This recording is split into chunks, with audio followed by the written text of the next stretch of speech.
Greeting Israel, Judah, Brother DFG. Hey, my brothers and sisters, I'm going to say this. If you're anything like me, you're searching the web, quite frequently. I'm talking about my Israelite 1/3, brothers and sisters. I guess all of Israel, but in particular, the 1/3 of Israel, those of us who have come into the knowledge of who we are as not only Israelites, but we've also come into the knowledge that we can only serve one Savior, one Redeemer. We only have one Redeemer. His name is Yahuwah, and he gives us guidance on how to properly conduct ourselves as a community of people, an assembled, like-minded people, Hebrews, with a culture, not part of a cult, called his Torah. For you, brothers and sisters, if you're anything like your brother, I'm sure, you're searching the web, just looking, just if nothing else, just a sound, solid word, without it being polluted with idolatry and idolatrous and heathens, wolves in sheep's clothing, just saying a bunch of nothingness, or at the same time pretending that, they're in possession of Abiyah's truth. Then this message, is for you. As all of them are, to be honest with you. But this particular message, is for you. By the grace of Abba Yahuwah, he has allowed, me this morning to review our Bible study from last night. And so I know a lot of my brothers and sisters are, some of you are very busy and other things are going on in your lives. And, and sometimes Wednesday night, at 6 o'clock or 7 o'clock, or if you like my sister in the United Kingdom, Sharon, then you're talking about, we start at 6 if you're Central Time. We start at 7 in Eastern Time, so she's 1 o'clock in the morning. So, but she was on there last night. She's on there many nights. So even from the United Kingdom, 5 hours ahead of Eastern Time, she got on. But I realized that everyone doesn't have, the right conditions or situations where you can do the same thing. So for those of you, this message, is particularly given with you in mind, as well as a review for those of us who were able to assemble together for last night's Bible study or Tanakh study class. Before I get in there, I do want to do a quick little review, on some of the latest issues, and this is going to be really quick, a lot faster than I typically am. First thing, Carly Russell, that whole story with the 25-year-old Israelite woman stopping to see a little boy on the highway, and picking him up. Well, if you're following that story, unfortunately, to our own detriment as a people, not individually, maybe not to your particular detriment, but unfortunately to our own detriment as a people, once again, we make ourselves, a proverb and a byword for the whole world to see. And that is, if a Israelite woman is in distress, for the most part, don't believe it because they're nothing but lying wenches. Now, we know that's not true, but I can assure you there are a lot of people on this flat earth today is thinking just like that about our daughters of Zion, young women of Zion, because of stunts like that foolishness. For whatever her logic, whatever her reasoning was, she cared nothing but she cared about nobody but her damn little wicked ass self. Because had she cared about her people, even her immediate family, she would have recognized that creating such a situation like that, once it was found out, and if she wasn't clever enough to recognize how that was going to end, then she should have set her ass down and not been doing any damn thing in the first place. But, as Isaiah said, our people won't consider. Consider means just to reflect. Think about what you're going to do before you do it and be planful about it. Start with the end in mind. How do you see this decision that you're making ending? And then let that be a part of your consideration as to what decision you're going to be making. Obviously, she lacks wisdom. But the shitstorm now that's been caused, now all of a sudden people are beginning to find out there was no child. Just the whole thing is just an absolute mess. And I don't want to get caught up in it. I don't want to waste your time talking about that. But I just want to say again, right out front, brothers and sisters, our people perish for lack of knowledge. That's what Hosea said. And again, you see an absolute demonstration of what that can actually look like. Here it is, the whole country and parts of the world, earth, all, concerned about someone who didn't give a damn about nobody but what she wanted to do, for the weekend at the end of the day. And yes, I know I reported on it because like the rest of us, I was concerned too. More importantly, I was concerned about our sisters because I didn't want my sisters to get entrapped like that. Because things like that really does happen, even though she probably made it up. But things like that happens. And so my responsibility as a watchman for Abiyah's people, Israel, is to warn us of danger to come, or potential danger. It doesn't matter if it happens or not. We want to be proactive, not reactive. When it happens, it's too damn late. I'm not the kind of person let it happen and say, man, I wish I would have told him. No, I'm the kind of person that let me tell them just in case. That's your brother DFG, for the record. And the only other thing I'll add to that before I move on is it's probably another one of those things. Who knows how this thing going to play out? But it's interesting the timeliness of all of this. The whole thing with Jamie Foxx and people questioning whether or not the man, has been cloned, meaning that he would have been unalived. Trying to keep these words a little farther apart because if YouTube is shadow banning the hell out of this channel, brothers and sisters, they're unsubscribing subscribers, they're dumbing down, thumbs up, anything they could do to slow down the algorithm. They don't want the word to be out here. Not this particular word. They don't want the Torah, Tanakh, Apocryphal books being taught to Israel. Because that's what I do.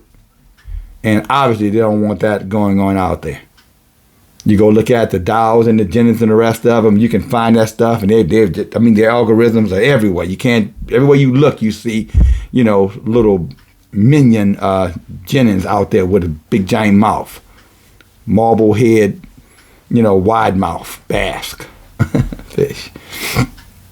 But when it comes down to what we're doing here, it's hardly a drip, and then I can see where they're hiding it inside of their analytics. So maybe 100 people viewed the channel, just to give you some info. Be transparent. I'm not, asking you guys for any, thing in particular. I'm just sharing with you that shadow ban is a real thing, and it does actually happen. And I'm a witness because I can see it in my algorithms, in the analytics. So it could be, just to give you that, it could be 100 views showing on the views, but I go into analytics and it's 150 views.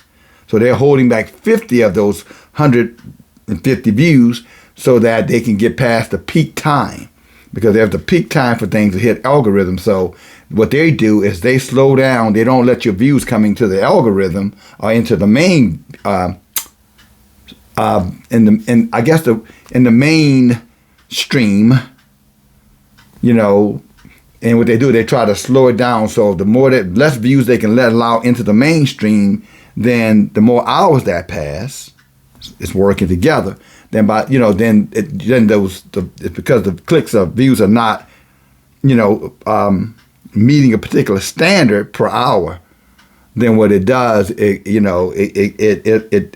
keeps the message out of the algorithm. And then what they do ultimately, they release what they've been holding when the first 5-6 hours, where views are, if a lot of people are clicking, they let that pass, like traffic, like you're waiting for traffic to slow down before you go home from work or something along that line. And then, then you go, or then they release it. So they're actually doing that. So if they're working that hard, to keep this message out, then better believe this, brothers and sisters, we're saying something over here. And for those of us who know the truth, you know something, and you hold on to that truth. In these last days, our Yah has put us in the forefront. We're not chasing some religious behind. We're not chasing some organization's, tail, holding on to something that's been around forever and a day and has done and shown and proven itself to be absolutely nothing to Abiyah's people. Talking about Israel, the true Israelites, the Hebrew Israelites. So we're out in front because Yah said in the last days he would raise up, messengers, true messengers after his own heart. And they would bring forth his truth unselfishly, willingly, boldly, confidently. But at the same time recognizing that the glory and the credit goes to Yahuwah because Yahuwah loves Israel and we are Israel. He loves us. We, the bloodline, the children of Abraham, Isaac, and Jacob, the 12 tribes scattered all over this flat earth, us. He said in the last days he would increase knowledge, increase wisdom, so that we, those of us who are ancestral linked to true, loving, honorable believers, even those who may have been deceived in religion, that we may be the pathway that Yah would reconnect them, tie him into Abiyah's truth. Because that's his mercy and that's his grace.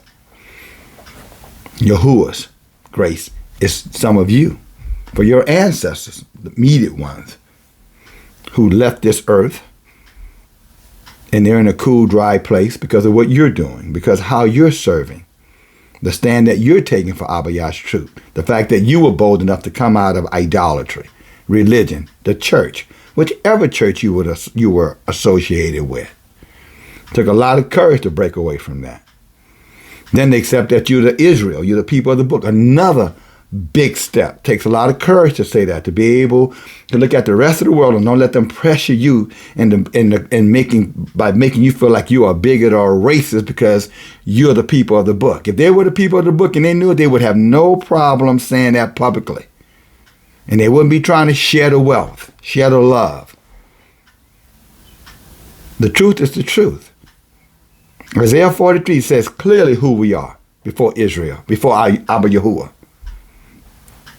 All through the book, Israel, the apple of my eye, my people, my chosen, my called, my people who are called by my name.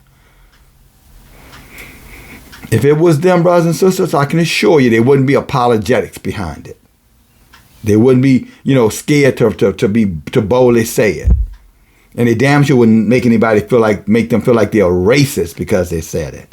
Because what would that actually mean? We're saying we're Israelites, so that means we're racist against the black Hamites, and we're racist against the black Canaanites. We're racist against the black Indians, our East Indians. We're racist against the black Aboriginal people in Australia. We're racist against, the black, people and the pygmy people in Africa and some of those other people who are not Israelites. So that means we're racist against black, white, and yellow then, according to them.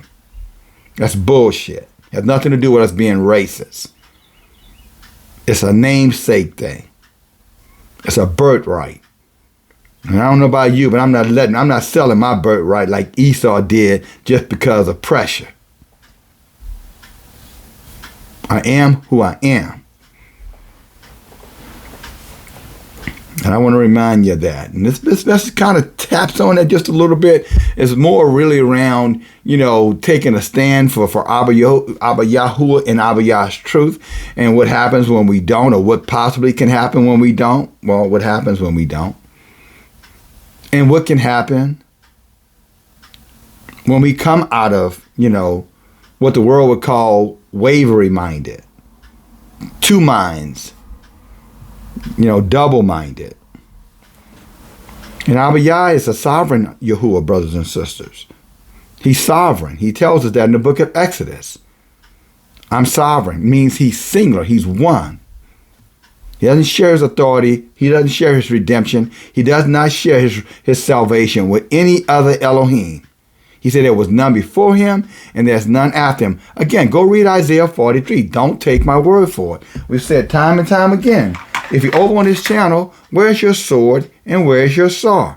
That will help you connect the dots to build your knowledge so you can grow and you can increase and be more confident when the heathens come and try to attack you for being an Israelite. I'll try to put you with Israelite camps and heathens by another name who are so blinded that they think Mexicans are their brothers, who are lily white, non-melanated, as white as any white, European. That's how lost they are. With their little charts and inside of their churches and camps. Look at them. Just a mixing pot of wickedness. They remind me of Rodney King when the police got finished beating his ass. If you guys are old enough to remember that in Los Angeles, the first thing he said, face all swole up, mouth busted, eyes swole, and this idiot talking about, why can't we just get along? Why can't we just get along? Here the people tearing down Los Angeles because they're upset that an Israelite got stumped and killed, damn near beat to death. You follow me? In the middle of the damn streets. And then when the people who did it gets away with it, the people rise up for once in a lifetime, seems like it. Genuinely uprising. And what does he do? Get out there, oh no, we just love everybody. But sure, he got the bag. See, when you're plotting with the heathens to get paid off, you'll say just about any damn thing. That's why Charles Barkley's and Stephen A. Smiths and all the rest of them get out there and say the dumbass shit they say. Excuse me, shit, but I'm just saying. That's why they do it, because they don't get paid off. They leave merits and stuff. That's why they go get these attorneys. They shoot our young men and women down in their homes or in the streets or what have you. And then they tell the families, to tell everybody, just be quiet, settle down, let the process work, all the while knowing that they're getting paid. They're getting paid off to tell you and I that. And therefore we come docile, and they use the black church, the heathens in the church, along with the government officials, talking about your Congress people, to tell you, shut up and take the pain. And most of our people do just like little sheep. We just, okay, all right, I guess, okay. But we're not of that sort. We're the Isaiah 51 sort. We're the cry loud, spare it out. We're the David say, who is it? We're that filthy, circumcised Philistine. Where is that damn heathen? I'll chop his damn head off. We are that nature. We're Joshua. Like, are you friend or foe? I just want to know. Because if you foe, then I got a sword in my hand, and we about to get down, my friend. We are the spirit of the Judas. Oh, you think I'm intoxicated so you can molest me and take advantage of me? Oh, no. I'm going to let your little wicked plotting, conniving behind fall asleep in this bed. And then I'm going to leave out this room with your head in my bag so I can go out there and end this siege against my people. Or Abigail, who's saying, are you out of your mind, Nabal? David's out there fighting on our front, left and right. He's running off all kind of heathen, taking your property, coming in here harming us. And all he wants is some provision, and you refuse to give it to him? Yeah, right. I'm going to do it. See, we are that sort. We are proactive. We're not sitting out reactive like the rest of our people have been taught to do. And religion is the number one tool where it teaches you, just be quiet, let the process work. Let Jesus fix it, or Buddha, or Allah, or Kali, or Amara, whoever the hell it is.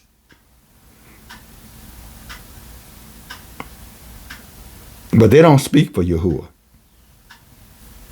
Yahuwah is sovereign. He speaks for himself. And he's our Abba, our Father. So he also speaks and fights on behalf of us as well when we are obedient to his Torah.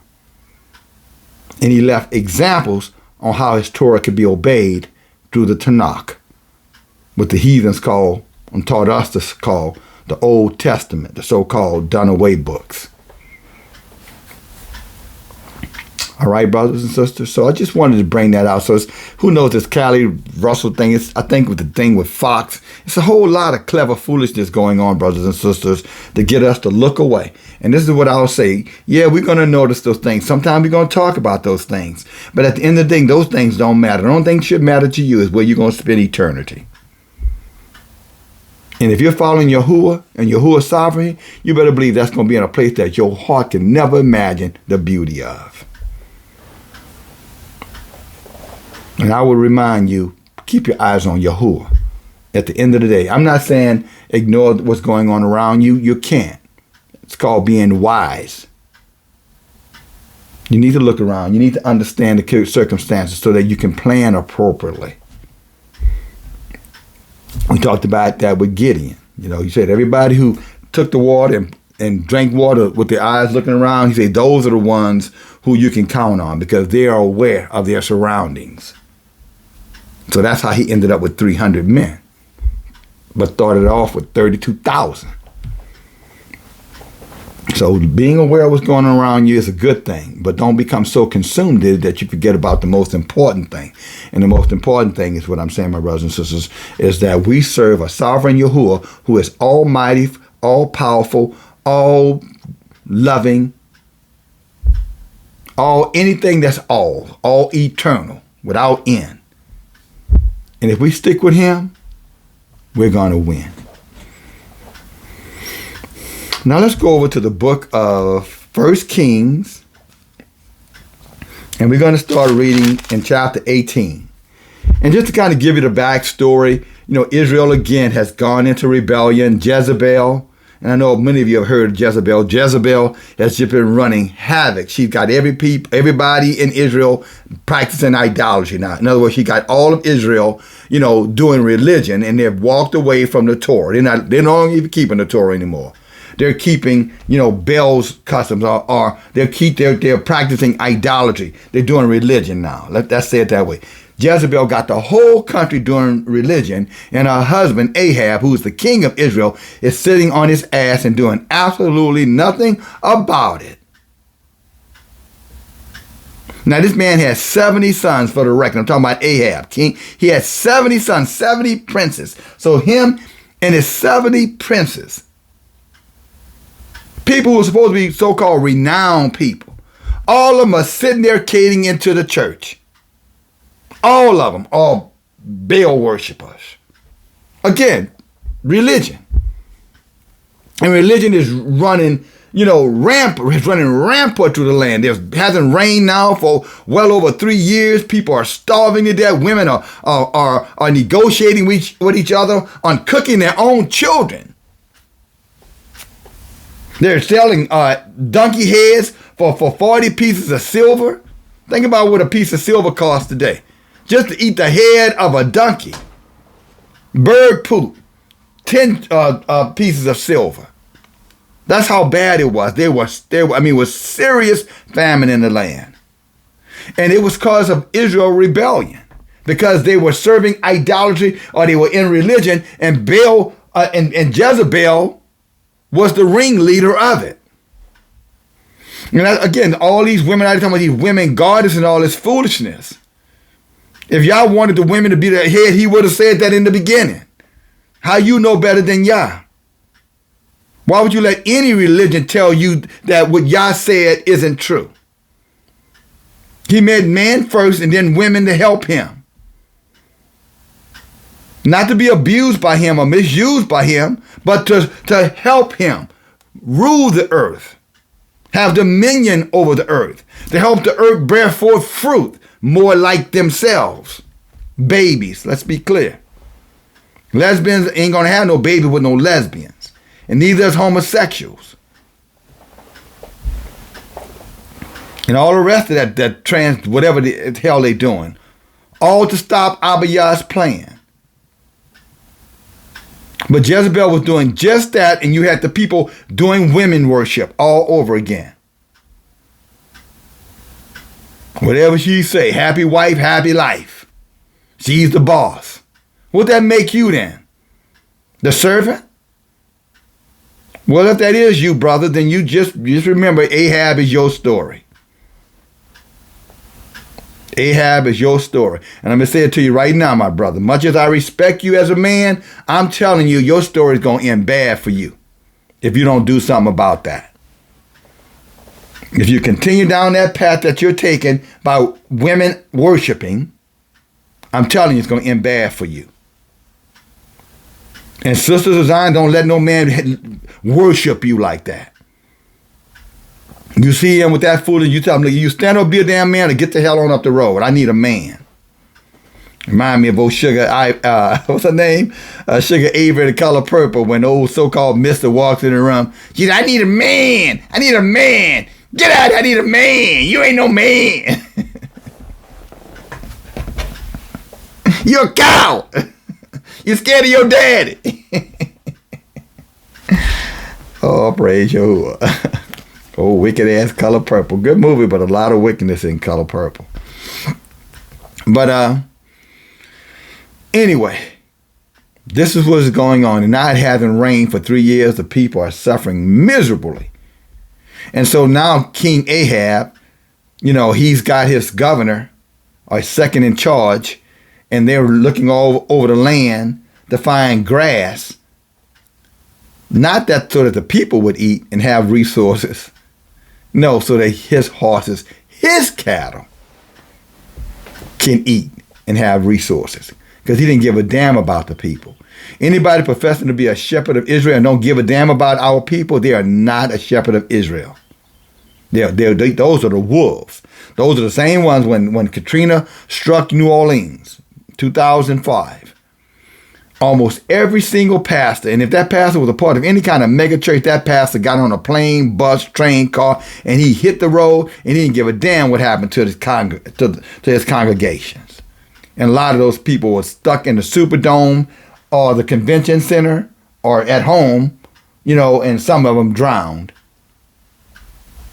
While the shepherd had ran off to safety. And this is a fact. And many of them didn't come back till well after, Katrina, and most of them weren't giving a damn about with their congregation until they could start their churches up. All they were worrying about that FEMA money. What the government gonna do? What you gonna give me from my church? I'm losing a lot of money here, President Bush. What you gonna do here? That's what they gave a damn about. They didn't care about you and I. Because they're not Obadiah shepherds, they're Baal worship, they're Jezebel shepherds. What I'm simply stating is that that's symbolic. Symbolic and similitude.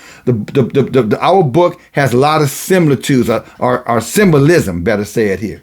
And symbolism is just things that are very similar events to learn from. So y'all use past events to teach us about current events, similitudes. So never when you're reading the book think you're reading about something that's old and antiquated and done away with. Now that's foolishness. What you're reading is historical facts so that you can learn from situations, so that you can better understand Abiyah's, personality, for lack of a better word. What are the things he's going to approve of in your life? What are the things that he's going to disapprove of in our lives?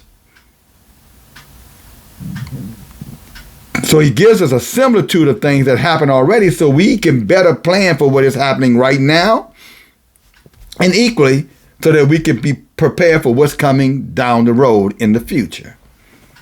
Don't forget that. But again, now it's been 3 years. The people are starving. The people are dying. The cattle is dying. It's just a shit show, for lack of a better word. It's bad. As it's becoming right now. See, history repeating itself. Right now, this very day, 2023, July, history is repeating itself. And just as bad as it was then in Israel, the same thing is happening all over this earth, and it's going to get a whole lot worse before it gets better. If we don't take some initiative to do something about it, you personally, just saying, I ain't telling you what to do, I'm just warning you, that's my job. Then when this whole thing goes bad, you're going to find yourself right in the middle of all of it. And you're going to be like that old proverb goes, you know what I'm saying? I knew I should have did this. I knew better. Something told me not to do this. Something told me to do this. That's going to be you. Woulda, shoulda, coulda, but didn't. Woulda, shoulda, couldn't, but didn't. Woulda, shoulda, coulda have, but you didn't. And now it's going to be too late. Or then it's going to be too late, better say it. For some now, it's already too late. For those who got filled with that jab, I guarantee you, many of them are questioning whether or not it's too late. But like I said before, the jab ain't no death sentence necessarily. If y'all can heal old wicked-ass Syrian Naaman, he ain't going to forget about you, Israel. But you're going to have to be obedient. You're going to have to come out that church because it ain't going to help you over there. Your pastor can pray for you all night long with his sick ass. And then go home and take his high blood pressure medicine.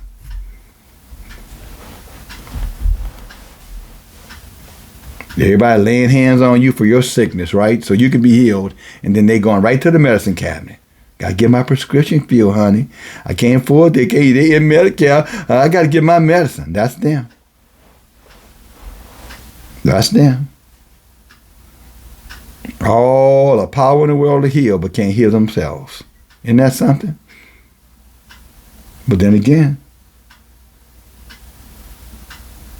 the children of Baal are a lot wiser than the children of Israel. The children of this world are wiser than our people can be. Because our people, again, we reject the truth for lies, clever, sweet words, friendships, partnerships, memberships. And none of those things have any power to restore, redeem, or save. Now, when it comes to your eternal soul, so just keep that in mind as you turn in the grain, following the crowd. But you have an opportunity to come out. I did. Many of us have. When Obadiah gave us this truth, we didn't run from it. We read it, studied it. Again, pulled out our saw and our hammer. Took our notes, went back and researched, studied, asked questions, turned to Bible studies Wednesday nights, and started watching the video, subscribed to the channel, and still here, still learning, still growing, hoping one day that we're all together, like-minded, standing together as Yah brings forth the final judgment on this flat earth. But let's go. First King, let's get into it. And it had rained for 3.5 years. I got to say that one more time. Ahab and his governor now trying to find, food for themselves. That's what the heathens do. They put themselves first. They don't put Yah's people. That's why they're not Yah's shepherd. Anytime somebody has a leadership position, they constantly talking about I, me. That means they don't give a damn. They don't give a damn about you.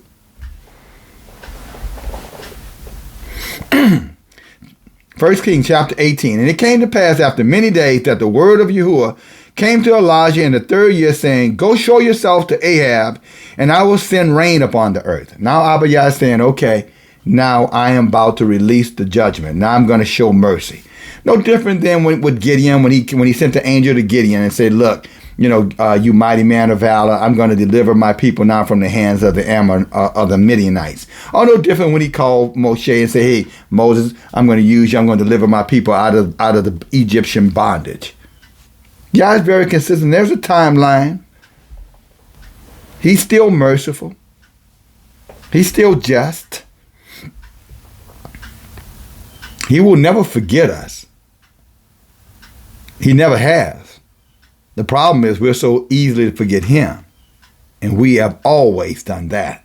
I'm talking about collectively, as a whole group, holistically. Again, individually, there are people who always had their mind on Yahuwah. You know who you are. You're still doing it right now today. That's why he was able to lead you out of religion to where the truth was. Because you were always seeking him, always loving on him. Always understood the importance of where you were going to spend eternity. You didn't let anybody discourage you because they didn't believe it. What did David say in Psalm 55? He says, a fool says in his heart, there is no Elohim. Psalm 55, write it down. Let's go over there right quick. I'm your brother. I want to make sure I'm giving it to you right. 53, praise you. Psalm 53. The fool, so people don't call nobody fool, or David's calling somebody fool. This is who David says are fools. See, religion, New Testament foolishness said, don't call nobody that fool. Same thing as calling them whatever. But look what David said. And David is a man after Yahuwah's heart. Remember that.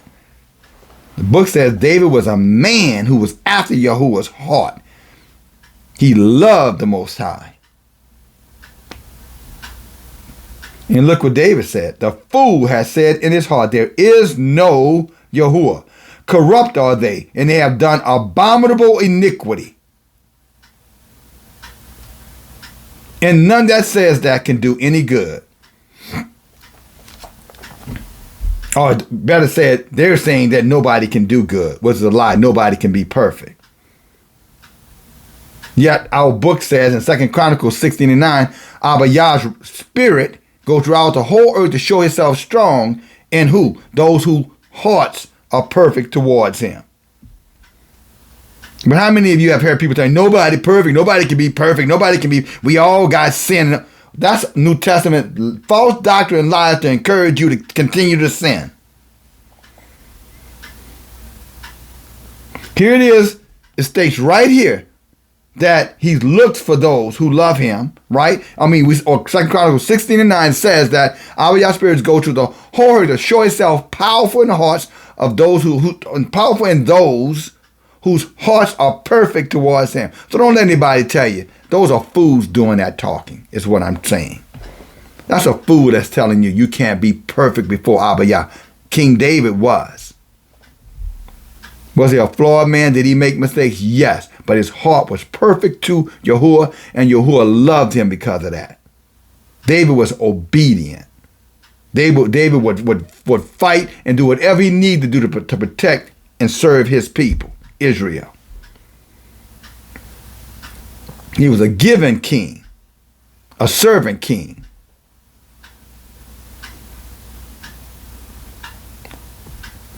And that's what true leadership looks like, brothers and sisters. I'm talking about in Israel, not in the damn churches. I already told you what they like. They're going to run and leave you as soon as, trouble comes. Or when trouble around, they're going to be looking how to take care of themselves. They ain't going to give a damn about you. Again, Ahab is setting a perfect example of their behavior. But again, Abba Yahuwah has a timestamp on things. Just like he has a timestamp on many of you Israelites. Our Israelites that who have been wavering around back and forth. Y'all going to give you so much time and then he's going to be done with you. Proverbs talks about that. He says that Yah says when knowledge came, you rejected that knowledge. When the truth came, you didn't want to hear the truth. You didn't act upon that knowledge. He says what he's going to do? He's going to abandon you. He's going to turn away from you in your times of trouble. It's what he says. Go read it. Proverbs 1, start reading that chapter 21 and read down. And not only that, he says he's going to laugh at you. He's going to totally ignore you when you need him the most. So there's a timeline on everything. But in this case, the time had come that now Abba Yah was going to deal with Jezebel wicked ass, Ahab's wicked ass, and their prophets, their priests, their clergy people. Just like he's going to deal with these demons out here now, misleading Abba Yah's people and telling Abba Yah people that Abba Yah, it doesn't matter what you do or who you are or what kind of abominable behavior, action you have. At the end of the day, we all sinners, so, ain't nobody in here to judge you. I'll be damned. We have a Torah that's full of judgments, and we have judges for a reason. We have elders for a reason to judge things. But see, when you're doing Christianity, it's insanity. And they're allowed to say anything over there, whether it makes sense or not, hoping that you just listen to what you're told instead of going out and being taught. So that you're not, misled. So you don't perish for a lack of knowledge. Again, that's Hosea 4:6. That should already be marked in your cipher by now. As many times your brother has repeated that. But let us continue on.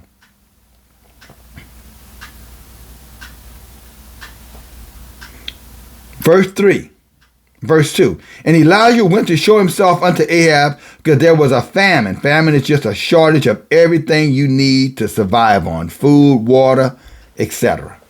Vegetation, famine. There's nothing in the land. People are dying through starvation.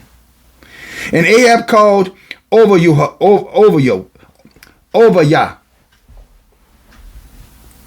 which was the governor of his house. Now Obadiah feared Yahuwah greatly. For it was so when Jezebel cut off the prophets of Yahuwah that Obadiah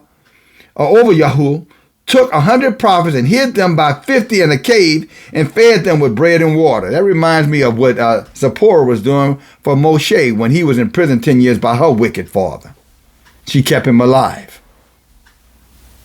And Yah is always going to have someone there to provide and to keep his leadership, around, to keep him surviving, to keep him going.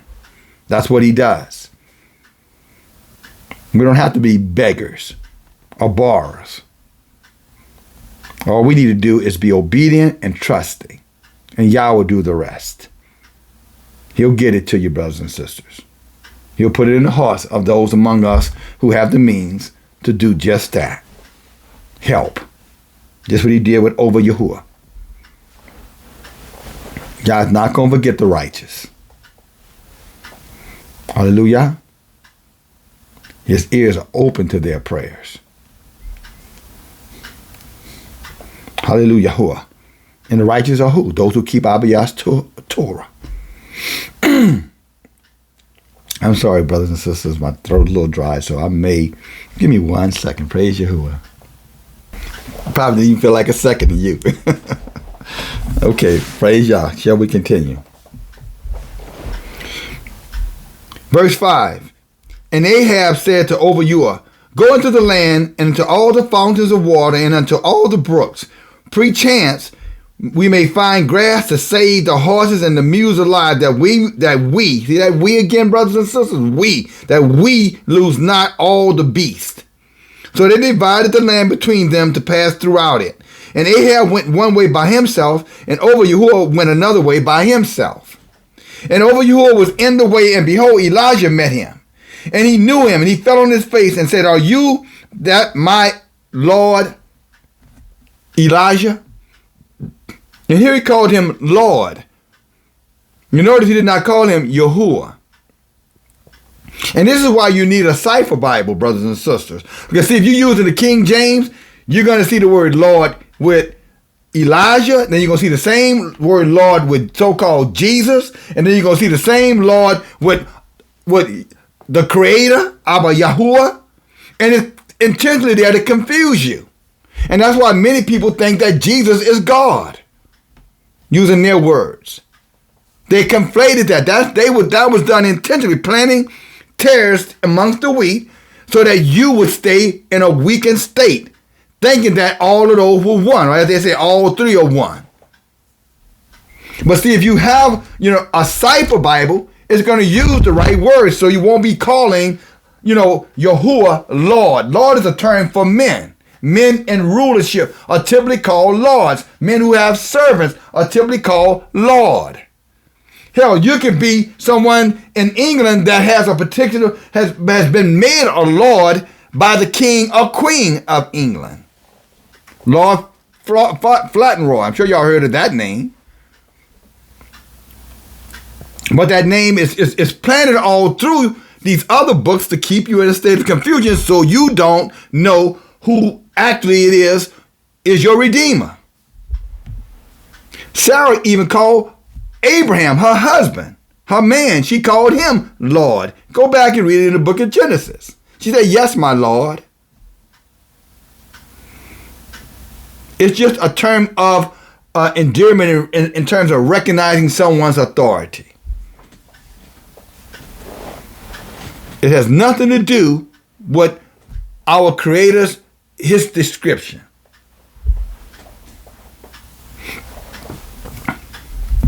He is not a man. Numbers 23 and 19. Don't forget that. Nor is he the son of man. Again, Numbers 23 and 19. Don't forget that. Let us continue forward.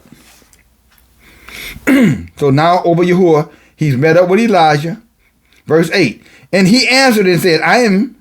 That's Elijah saying, I am. Does I am make him God? Because that's what he said, I am. He said, you Elijah? You my Lord? He said, I am.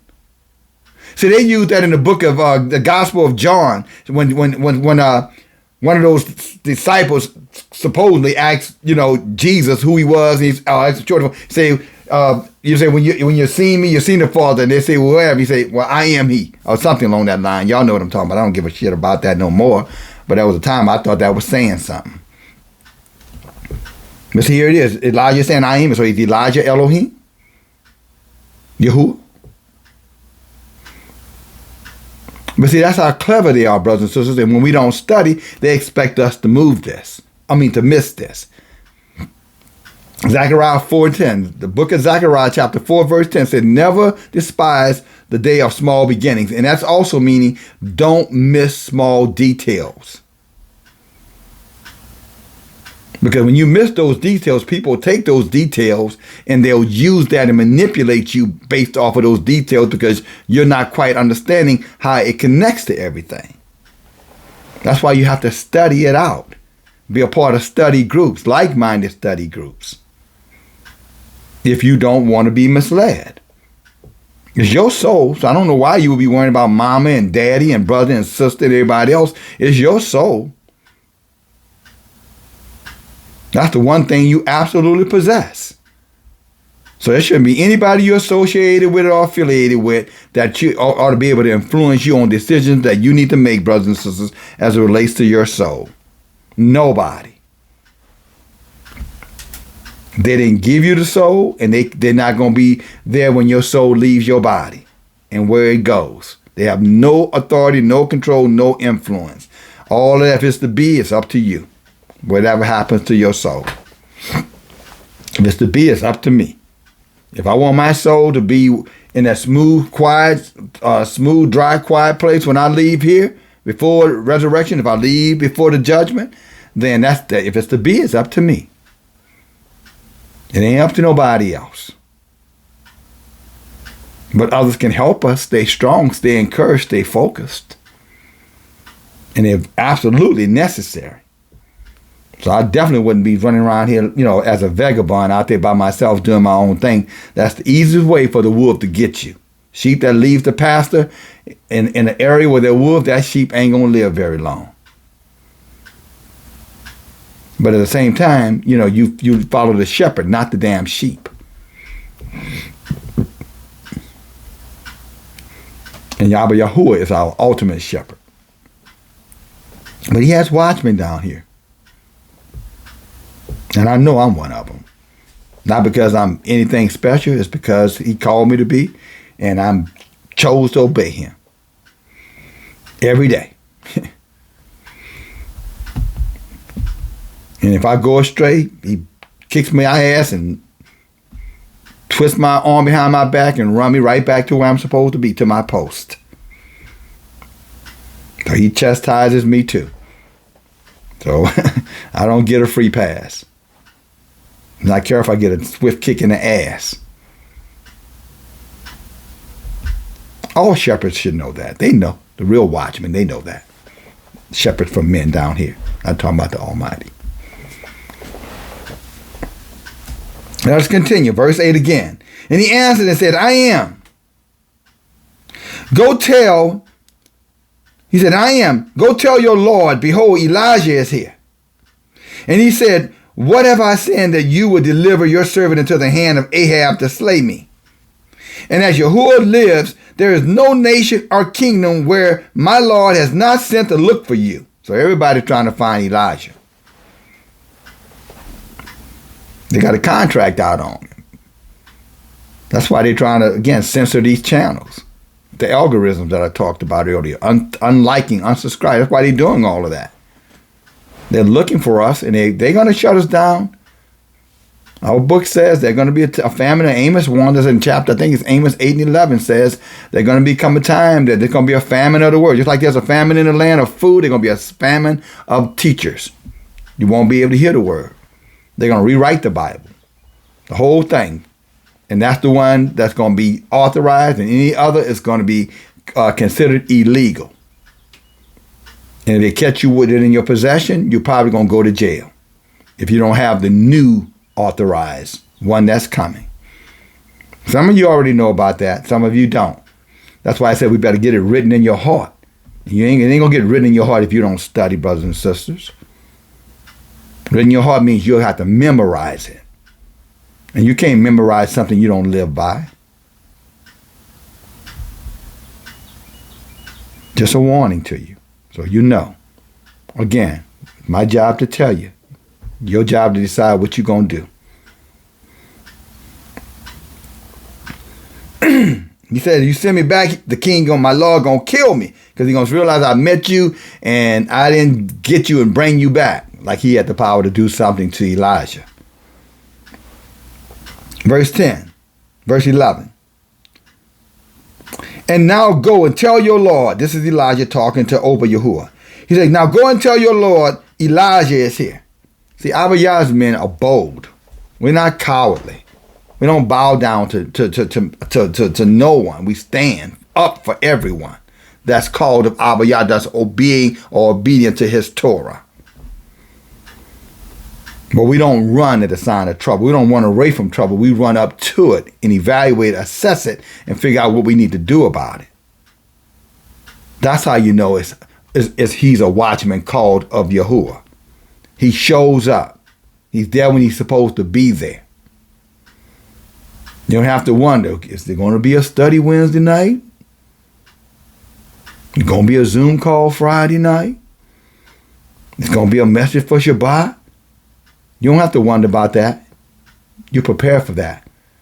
Because Yah watchmen hold themselves accountable. They show up. They don't talk about it, they be about it. That's how you know. And when they come with Yah's word, not their opinions. And they don't worry about how anybody going to feel about what they have to say. Our Yah's word is a sharp word. It's a chastising word. It's a scalding word. It's a heat. It's fire. Some people can take the heat. Some people can't.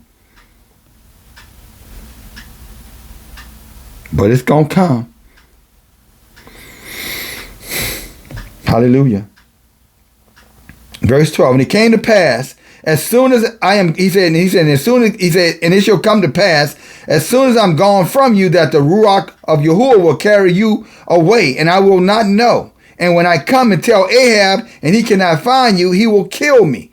But I, your servant, fear Yahuwah from my youth. He said, I've been serving Yahuwah, been afraid of Yahuwah my whole life, man. I don't want to die out here for this in the hands of that wicked ass king. I know he's an idolater. I know he's full of crap. He's nothing but a thief, a liar, and a cheat. He said, but I got to serve him because I'm a part of this thing. But at the end of the day, you know, I have always been obedient to Yahuwah. From a childhood, my parents taught me about Yahuwah. They raised me up in the knowledge of Yahuwah. They follow the proverbs of David, Solomon. Train up a child, 22:10. Train up a child in the way he will go. Train him up in the knowledge of Abiyah when they're children. Learn about the Creator in their youth, Ecclesiastics. Then when that child grows and gets older, if you taught them right and planted in them right, they'll come back. Yah said they would. Now, I'm not talking about no damn religion. If you wrote them up in Christianity and you raised them up in Islam and they walked away, they may never come back because you didn't raise them. You raised them into the truth of men, but you didn't raise them up in the truth of the Torah. So let's not get this conflated here. Two different things. You raise your child up in religion, he might come out there, a boy might come out there calling himself Nancy. And a girl might come out there calling herself Butch. Figuratively and literally. Yeah, it's not in them places, not Yahuwah. The gods they tell you that's there. And if it's more than one, you better believe it ain't the only one. And it damn sure is not the sovereign one, because sovereign means singular, one. This man said, I knew Yahuwah from my youth. Let's make sure we understand what he said. Verse 13. And it was not told, my Lord, what I did when Jezebel slew the prophets of Yahuwah, and when I hid 100 men of Yahuwah's prophets by 50 in a cave and fed them with bread and water? He said, didn't you hear about my witness? Didn't you hear about my actions? Nobody told you? So that's why, brother, we got to be about it, not talk about it. Because see, when you're doing something, people are going to hear about what you're doing, and then people are going to recognize that. When the time of your trouble comes, people are going to remember what you did. Not what you said, what you did. They'll remember what you said too. But if all you did was talking and no walking, when you start talking, or when it's time for them to start talking, they'll just be talking about you, and they're not going to come to help. Because they know you all about talking, but you ain't about doing. But see, if they know you about doing what you said, when it's time for them to come back and do what they must do so you can continue to do what you're saying, because you got a reputation for it, they'll be there for you. At least the righteous will. I guarantee you that. Yeah, if they don't come, Abiyah will send a damn crow with it. He's going to send somebody with it. He'll rain it from heaven, honey. Oh, I haven't talked about honey lately. Okay, honey. Still got some. Oh, yeah, still taking it every day. Hallelujah. He'll provide. Yah will provide. So what man won't do, Yahuwah will do. But the men who do, they're going to be blessed of Yahuwah. This man was doing. This is why he's getting spared. See, his action was backing up his words. Let us continue. And now you go and tell your Lord, behold, Elijah is here. And he said, you telling me to go tell my Lord that Elijah is here. And you're going to tell my Lord to tell Ahab, Elijah is here, and Ahab is going to kill me. He said, but what about justice? He said, I've done all the things that I could do, that was in my hands to do for Yahuwah and Yahuwah's prophets. This is what happened right here, brothers and sisters. Not conflating this now. I'm just saying what it is. I'm reading. He said, so there's no reward for that? For doing all that good, I have to die? That's what he's saying. He's pleading for his life by saying, but I've done right here. You see, our whole life is a pleading for eternal life, brothers and sisters. Your lifestyle is your pleading for mercy at the end of your life. This is what this guy is saying. I've served. I lived a life of service, and that's my justification for salvation. But the heathens over there telling you that you don't need to do nothing to get in. You just believe in Jesus or Buddha, whatever the hell they over there lying and saying. At least as it relates to Israel only going to get in coming through Yahuwah. He's the only way for us. The heathens ain't getting in anyway, so they can serve whoever the hell they want to serve. Their heaven is right here on this damn earth, except for the righteous stranger, and they already know they're going to be serving us in the world to come.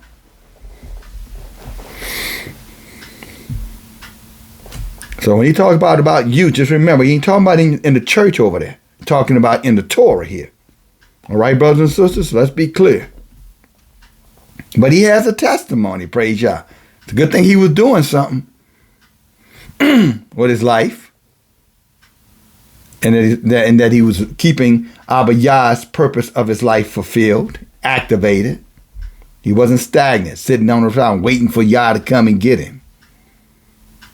He'll remember me.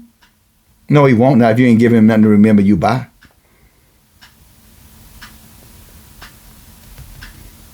And your service to Israel is how he's going to measure that. Okay, let us continue on here. Hallelujah. Get up close and personal with you guys. And it came to pass when Ahab, for verse 16, so Judah went to meet Ahab and told him, and Ahab went to meet Elijah.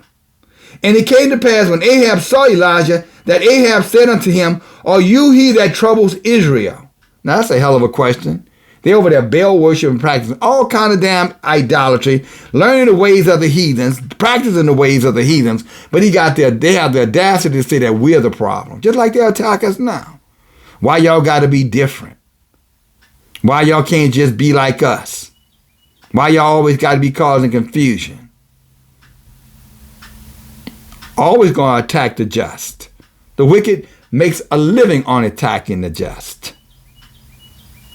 And here he is. He's blaming Elijah and for all the crap that they're doing. It's your fault, Elijah. Let's see how this conversation goes on. Let's see what happens next. Verse 18. And he answered and said, I have not troubled Israel, but you and your father's house, and you have forsaken. I'm sorry. He said, you. This is Elijah going back and saying, no, it ain't my fault. It's your damn fault. Don't you put that on me. No, you the one doing it. You knew not to have these people. You the one following Jezebel. You the one getting into these wicked covenants with Jezebel. You're at the end of it within the first place.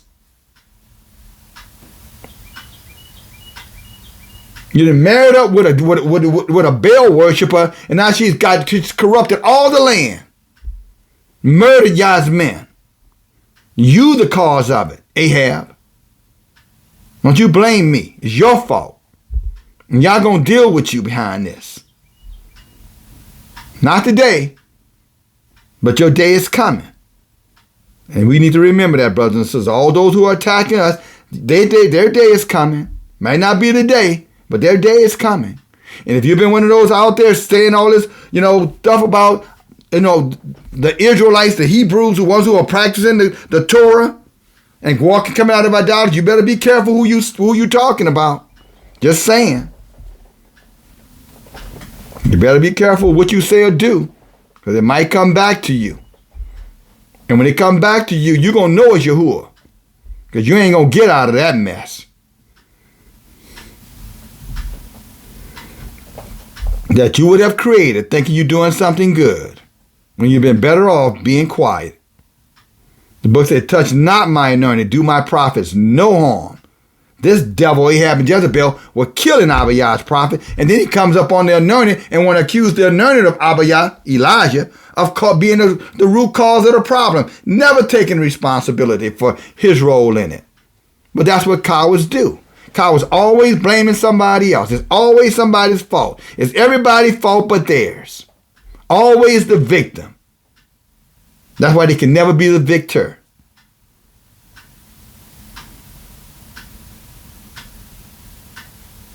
Winners don't have loser mentality.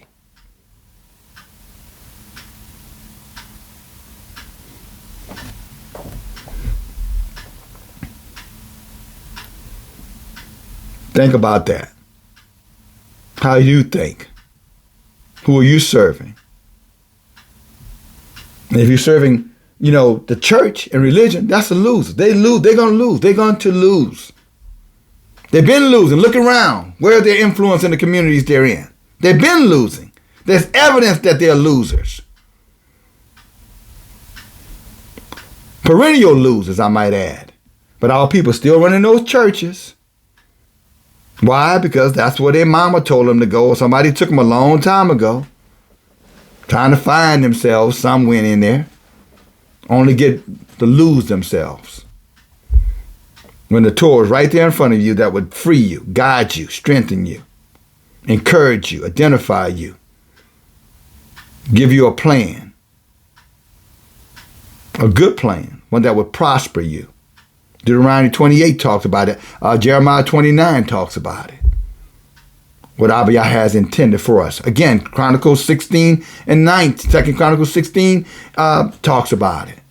Verse 9. But they don't want you reading that because they need you to be under the control of religion. They need you to be a slave, brothers and sisters, is what I'm saying. The Torah frees you. Religion imprisons you. It controls you. It's a cult. You say cult, you think, oh, Jim Jones. You think, no, brother. A cult is just, again, an environment where it takes to you every single thing you have to do to stay a part of it. Torah doesn't do that. Torah says, here's what I say, you do it or don't. Your decision. Your consequences. Good or bad. They tell us we're in the cult when we're totally free, and they're running into the damn church where they're not free at all. They're waiting on Jesus to fix it. Or whomever. Let's continue on here. Yah can fix it. Stay with Yah, brothers and sisters. Verse 20. Verse 18, I'm sorry. And he answered, I have not troubled Israel, but you and your father's house, in that You have forsaken the commandments of Yahuwah, and you have followed after Baalim. See, Elijah is bold. He telling right to his face. He telling the king to his face. A king. This man is going into a king and telling that king right to his face, you're the problem. You caused all this stuff, and you're not going to get away with it. And you damn sure ain't going to accuse me of it, because I'm going to tell you to your face, you're a liar, you're a devil, you're wicked, you're nothing but an idolater, and it's your fault. Oh, and that woman of yours too, who you seem to not be able to have any influence over. But she's your woman, or queen, as you say. Clearly, we can see who's wearing the pants in his house. Clearly, we can see who's wearing the pants in Ahab's house. We're going to find out. Watch. Let's go. Verse 19. And therefore send and gather me all of Israel to Mount Carmel, and the prophets of Baal 450, and the prophets of Azra 400, which eat at Jezebel's table. Funny, not at the king's table. He's the king, but everybody eating at the queen's table. What that tell you about the king? You know what I'm saying? The emperor has no clothes. This king don't have no pants. And unfortunately, that's the spirit that's running through Israel right now. You can hear some of these wicked daughters of Zion saying that same fool. Only these wicked Israelites, they're not daughters of Zion, but these wicked Israelite women like Kiki Palmer, this little demon gets on the stage and say, I don't need a nigger, I just need a bag. And everybody's clapping.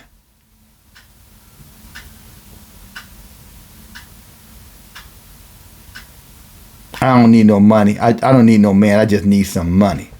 Sound like a whore talk to me. But I don't know. Maybe I'm just getting old. But that's how it sounds to me.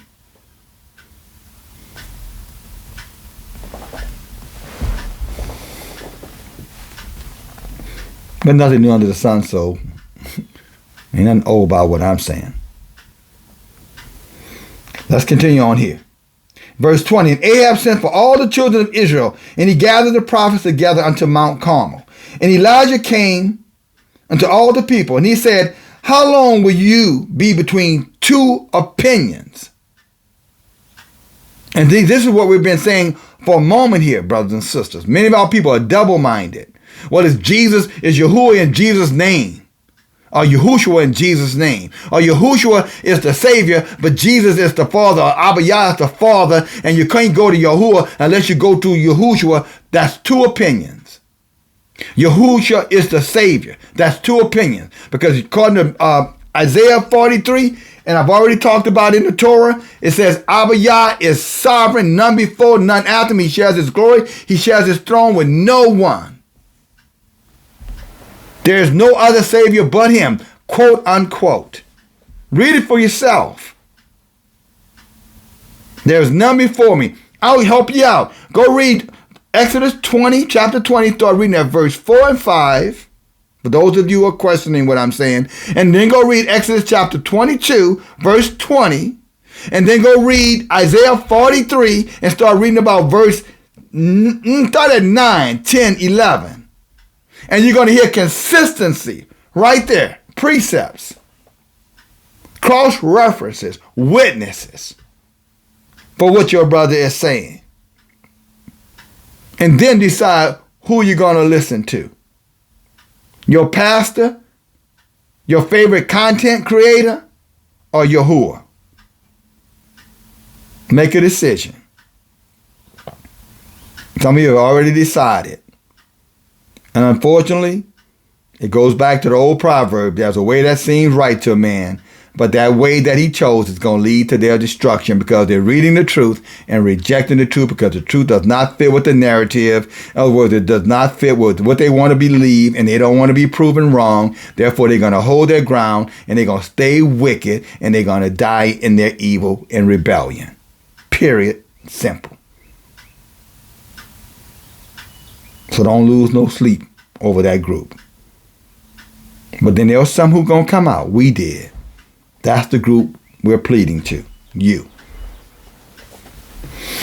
He said, how long are you going to be between two opinions? If Yahuwah be Elohim, follow him. But if Baal, then follow Baal. He's saying you can't serve two masters. Same lie they came over, that money. You can't serve God and mammon, money and God. He ain't talking about no damn money. He said Elohim versus Elohim. You can't have two. You got to choose. One couldn't save himself, and the other created the whole universe. So you choose which one you think is the stronger, who's got the power to redeem. Whose hands you gonna put your eternal soul into.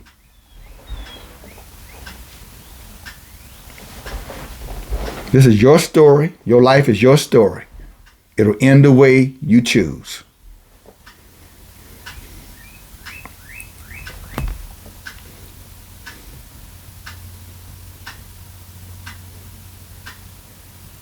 And the people answered him not a word. It's interesting. Now they're getting confronted. Now they don't have nothing to say. They're just sitting there looking at him, stupid. Talking about Israel. He's telling Israel, you guys, enough for this. You guys going to have to make a decision. You're either going to follow the ways of these heathens, or you're going to follow Yah. And that's a decision, brothers and sisters, every day we have to make. Are we going to follow the ways of these heathens, or are we going to follow the way of Yahuwah? Heathens mean their gods, their customs, their holidays, their traditions, everything about them. That's what it means with that. Okay? It's a decision you have to make. You're making it even if you don't think you're making it. The question is becoming awakened to the decisions that you're making so that you can choose wisely. And choosing wisely is choosing the best place that you can choose to ensure your eternal salvation. And I can assure you, it wouldn't be a book that was written with the hands of men some 1800 years ago, give or take. Some additional book that they took and compromised our Torah. Maccabees chapter 3 verse 48 said, and wrote their stories inside of our story to throw us off some of their story, some of the New Testament story. Stories about Jesus and story about this and story about that. To throw you off. But see, if you're studying, and that's why you need to have precept. That's why, again, you need to have your hammer and your saw. Because guess what? Then you're going to see the deceit that's involved in that. You're going to see how they're taking, Isaiah 53, Isaiah 60, Isaiah 7, Isaiah 9, and they're twisting it, Psalms 119. You'll be able to determine it because you're studying it. So you say, wait a minute, y'all taking that out of context. Secondly, I don't even know if that's supposed to be in there in the first place. Did y'all plant that in there? Because according to the book, y'all were going to plant some things in there. That's what I'm talking about, brothers and sisters. They wrote themselves into our book. And now they got content creators and churches preaching what they wrote into the book, hoping that you never recognize the damnation that's all around those who are listening to them. And if that's you, you too.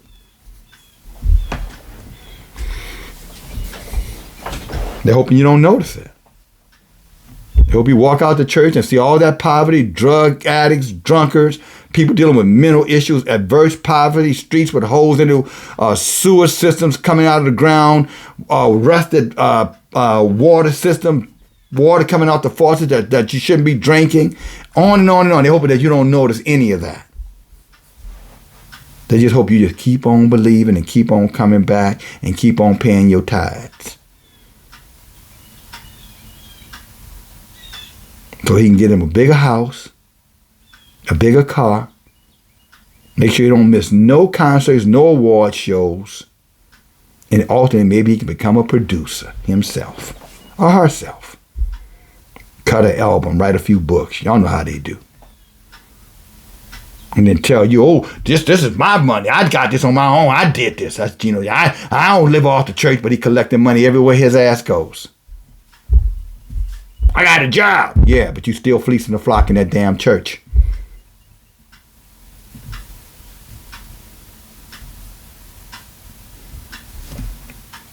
Where that money going, Gino? What he said, for me to know and you to find out, DFG. I don't give a damn what's going on, because if they're in there with you, then they're yours. That's all. What can I say? I do believe that the prophet is, is worthy of his meat, and you don't muzzle the mouth of the ox that treaded the corn. So I think they should be doing those things for him, since that's who they're listening to. I don't have no beef with that part.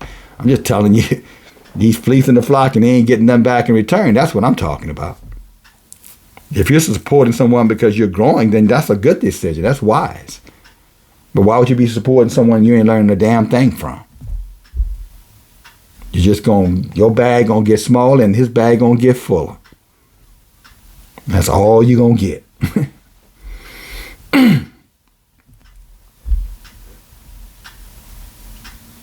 What did Hosea said? I think it said you putting money in bags with holes in it.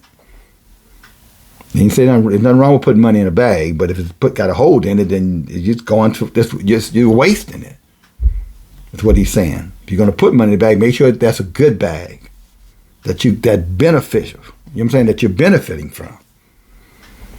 That's a good investment. Sowing seeds, reaping fruit. Nothing wrong with that, brothers and sisters.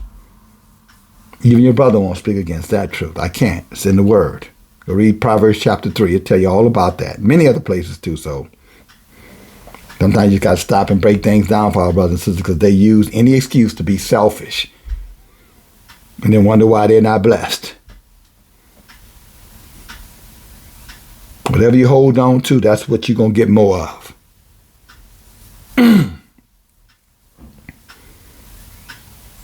And selfishness means selfishness. What if I hold on to the bag? I don't mean to digress here, brothers and sisters, and I won't, but I'm just trying to remind you, brothers and sisters, that look, go to the Torah. You stay in the Torah, Yah will guide your hands. He will guide your pockets. He will guide your steps. I'm just calling out the wickedness and the evil that's over there, and the people just being taken advantage of left and right, and they're not getting anything out of what they're doing. That's what I'm trying to say here. Nothing more, nothing less. Let's continue on. Praise Yahuwah.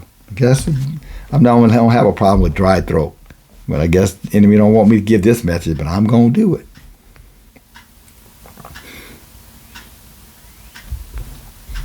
And the people didn't answer. They said nothing. Just sat there like, a bunch of, zombies, for lack of a better word. And Elijah said unto them and to the people, even I only remain a prophet of Yahuwah, but Baal's prophet are 450 men. And let them therefore give 2 bullocks, and let them choose 1 bullock for themselves, and cut it into pieces, lay it on wood, put no fire under it, and I will dress the other bullock, and lay it on the wood, and put no fire under it. He said, let's put them to the test. Let's put Yahuwah against their Jesus. Let's put Yahuwah against Buddha, or Amara, or Kala, or Krishna. He said, come on, let's go. Come on. Let's put them to test. Let's go mano mano, woman to woman, man to man. Let's go. See what you got. But he said, in this case, I'm going to go 1 against 450. Surely I should lose this battle. Surely your Elohims are greater than my Elohim. Surely your gods are greater than my Abba Yahuwah, Alua. Surely, that's what he's saying to them. The brothers and sisters, get ready. You're about to see a battle. Here we go. Here's the battle's about to begin. We're getting down to the meat here, brothers and sisters. To the real, I say the low gravy. Let's go here. And Elijah said unto them, verse 24. And he called the name, and he said, call on the name of your Elohim, and I will call on the name of Yahuwah. So if you call on anybody else other than Yahuwah, then he's talking to you. Just as Yah was talking to Elijah in that day, that's what Obadiah is talking to you in this day. If you call on any other name other than Yahuwah, read it for yourself. Then again, 24 again. He said, you call on the name of your Elohim, or your God, or your Savior, or your Redeemer, your Messiah.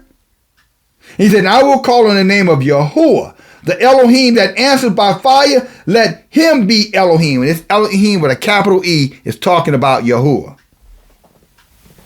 or the Almighty. Let's say it that way, the Almighty Sovereign One. He said, whichever one responds, that's the one that's Almighty, has all power. All power. In other words, the supreme power. And they took the bullock which was given them, talking about Baal's prophets, the church, and they dressed it, and they called the name of Baal from morning to evening, or to noon, saying, Baal, hear us. But there was no voice, nor anyone answered. And they leaped upon the altar which they had made, man-made altars again. And they leaping, and they crying, and they hollering, and they're fasting, and they're speaking in tongues, and they're falling down, they're getting up, they're laying down, they're in their state of, what do they call that in these damn churches? I was thinking about it the other day, and I said it like I meant it just now. Whenever, they're trying to get some movement, they'll go there for days on end. I'm not talking about revival. There's something else they do. It'll come to my mind. All right? But they did all this stuff at the altar. Altar in the churches. All man-made altars. But these are the altars that men made. And it came to pass at noon that Elijah mocked them, made fun of them, and said, cry aloud, for is your Elohim? For is he an Elohim? Either he is talking in a conversation, texting on the phone, conference call, or is he pursuing, maybe chasing women, or is he in a journey, maybe he ran off on vacation, he's tired, he needs a vacation, or perchance he's just sleeping and he must be awakened. Can somebody knock on his door? He's mocking them. He's saying, how can your gods, Baal gods, be God, and y'all haven't had rain for 3 years? People are starving. People eating their babies. He said, what kind of power does your Elohim have for y'all to be worshiping him? Where are the results? Where are the fruit? I don't see nothing. This is what he's saying. This is what you should be saying to your pastor. If you're in any religion, you should be asking the same question. Where's the beef? Where's the fruit? Where's the impact being made? I don't see nothing. Oh, I see you getting fed. You getting fat, pastor. Your wife definitely getting fat. But I'm still hungry. What's happening here? You telling me to trust Yah while you fleecing me? How about you trust Yah? I trust Yah. We both see what Yahuwah can do. They don't have that conversation. I can assure you that. That's the quickest way to get thrown out that cult. You go in there saying that. So if you want to be a part of that cult or stay in the cult that you're in, I advise you not to say that to your pastor. It's not going to end good for you. Just a warning. Trying to be helpful. Since you're so determined to stay anyway. Let me give you a little advice for free. He goes on to say, and they cried aloud, I'm talking about them, and they cried aloud, these prophets of Baal, 450 them, and they cut themselves after all manner with knives and lancets, until blood gushed out upon them. Always, that's one other thing when you know about these heathen gods, always some blood involved in it. They love their blood.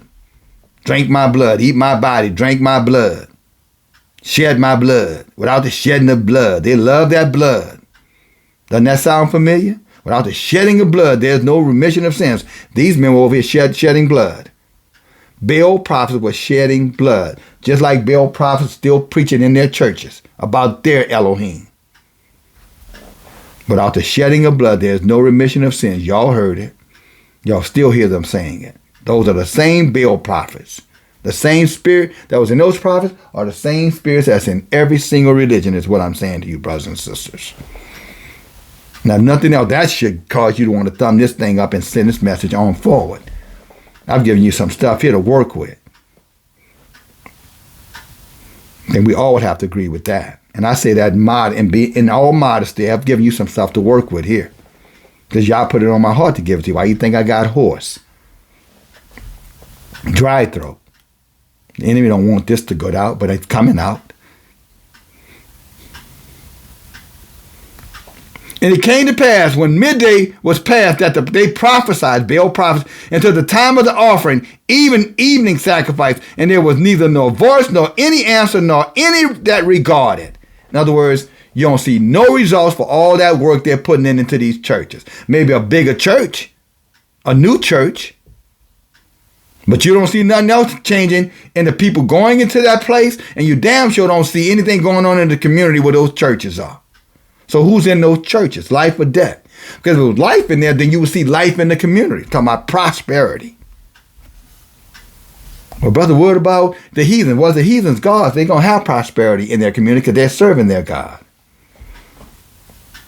Israel, you have no business doing what the heathens do. He told you, Jeremiah 10, learn not the ways of the heathens. Practice none of their customs, none of their traditions, and damn sure not to serve their gods.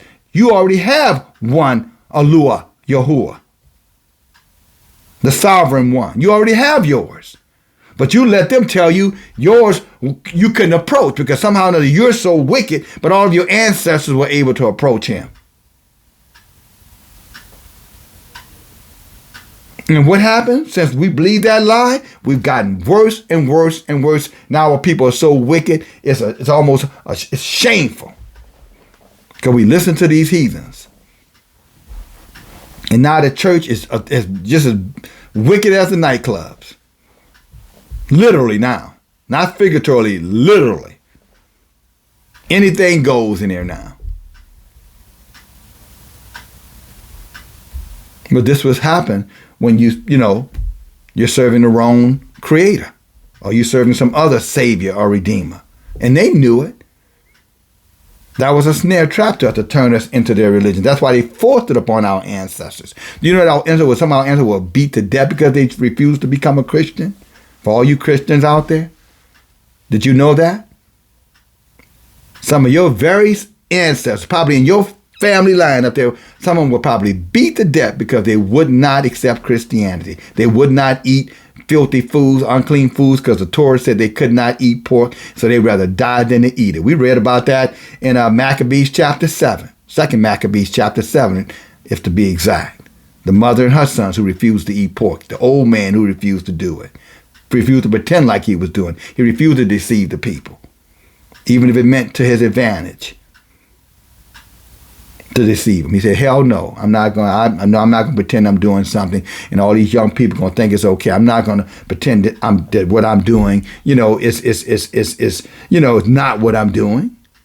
What if the people who see me think what I'm doing is right? What about them? How do I justify when they look at me and think that the way I'm living is okay, although I know I'm living wrong? But figuring, well, what does it matter as long as I ain't in violation? Well, Yah is saying the way that we show ourselves matters too. It needs to be crystal clear where you stand for all to see as a witness that Abba Yah's word is true and you're obedient to it. That's for all of us, without respect of any person.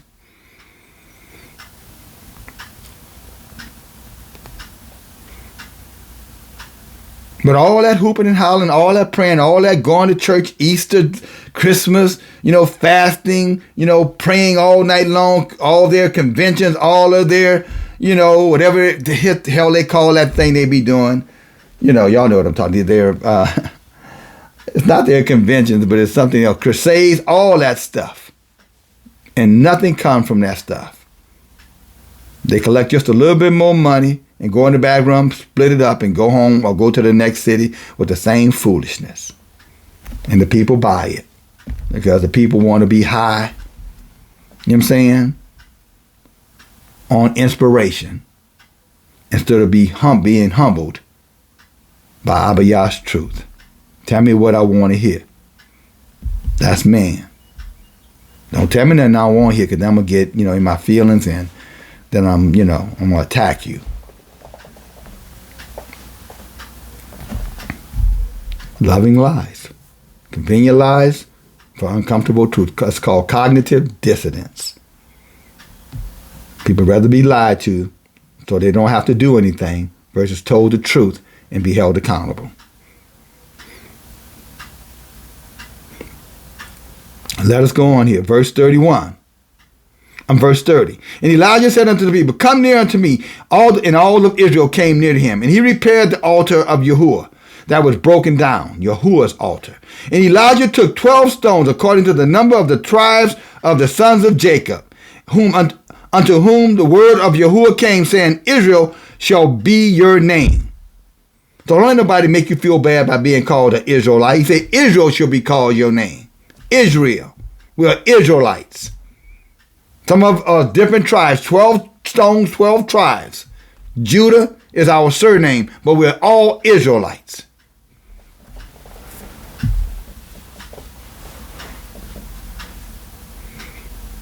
Wherever we are on this earth, I'm talking about those who are of that bloodline. And you should not let anybody make you feel ashamed by saying that. Somebody come up there and say, you're African American? No, I'm an Israelite. Or you're a black man? No, I'm an Israelite. If a guy was Polish and somebody came and called him white, say, don't call me white, call me Polish. I'm Polish. If someone was Vietnamese, you come and say, oh, you're Asian? Say, no, I'm a Vietnamese. Call me Vietnamese.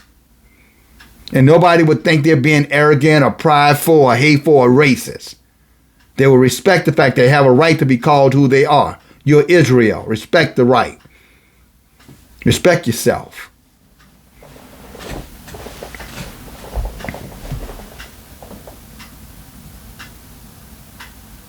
Verse 32. And with the stones he built an altar in the name of Yahuwah, and he made a trench about it as great as would contain 2 measures of seed. And he put the wood in order, and he cut the bullocks into pieces, and he laid him on the wood and said, fill 4 barrels with water and pour it on the burnt sacrifice and on the wood. Now remember, with Baal's prophets, there was no water. It was all left dry. Same sacrifices. He's doing what they were attempting to do, as the church does. The church imitates us. That's why they call it a new promise, to erase the actual promise. Testament is another word for covenant, which is another word for promise. They came up with a new promise. But Elijah said, no, we don't need a new promise. We already have a promise. We already have an everlasting covenant. We don't need a new agreement. The one we have is just fine.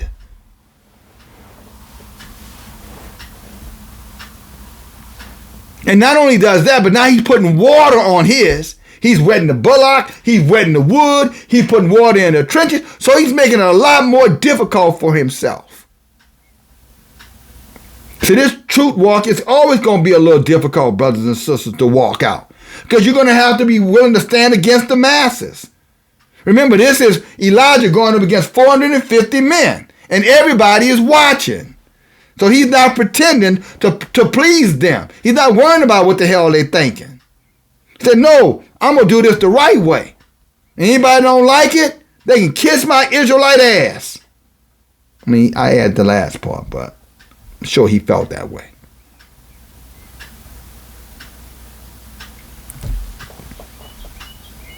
He goes on to say, verse 34, and do it a second time. And they did it a second time, talking about wetting it up with all the water. And he said a third time, let every word be established by 2 or 3 witnesses. You see where this is going, brothers and sisters? See the evidence? If what they were teaching in these communities was truth, you would see the evidence in those communities. I'm talking about prosperity. Because these other heathens, where they have religion and churches in their community, you see prosperity. Because those are their gods. They just got us serving their gods, and we were warned not to do it. Again, many of our people died because they rejected Christianity. They died because they rejected Islam, Buddhism, Hinduism, Judaism. They sure did. They rejected it. Because they already had a way. They had Yahuwah's way. They had a Torah. And they knew it. And they knew that they could not compromise themselves if they wanted to get into eternity. Like that mother and her 7 sons that I mentioned in chapter 7 of Maccabees, who refused to eat the filthy pig. It's an abominable food. It's not a food, quite frankly. It's a scavenger. It's here to clean the earth, not to be eaten of men.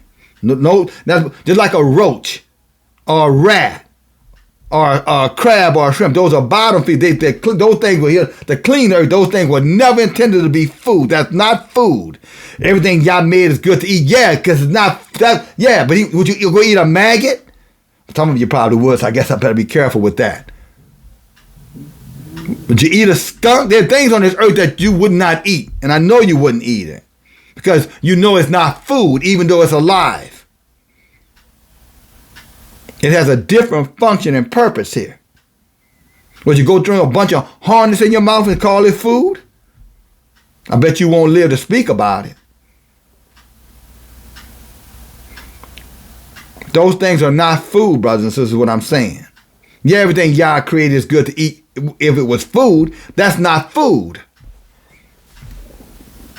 That's like drinking gasoline because it's liquid and you're thirsty. That's going to end bad for you. But it is liquid. So should you be able to drink it? No. It's not to be drunken, not to be drank or drunk.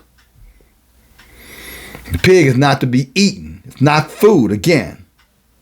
And there are other things. Leviticus tells us 11 through, I think, and go up in that area, you'll find a lot about the dietary laws, what we can eat and what we're not supposed to eat. These things are unclean. That's why he called them unclean. They eat filth. They're here to eat the filth of the earth, not to be eaten of men. Let's go on here. Verse 35, and the water ran around the altar. And he filled the trench also with water. And it came to pass that at the time of the offering of the evening sacrifice, that Elijah the prophet came near and said, Yahuwah of Abraham, Isaac, Jacob, or Israel, let it be known this day that you are Elohim of Israel. You see now, brothers and sisters, we only have one. Our Elohim, or what the world would want to call Savior or Redeemer, is Yahuwah. That's why we're in the mess that we're in, and yet we run into churches every Sunday and Saturday. We're doing it wrong. We were taught wrong. My job is to come back and teach the right way. And that's what I'm doing. Your decision to listen or not listen. But I'm here to fulfill my assignment. Maybe you're here so you can fulfill yours.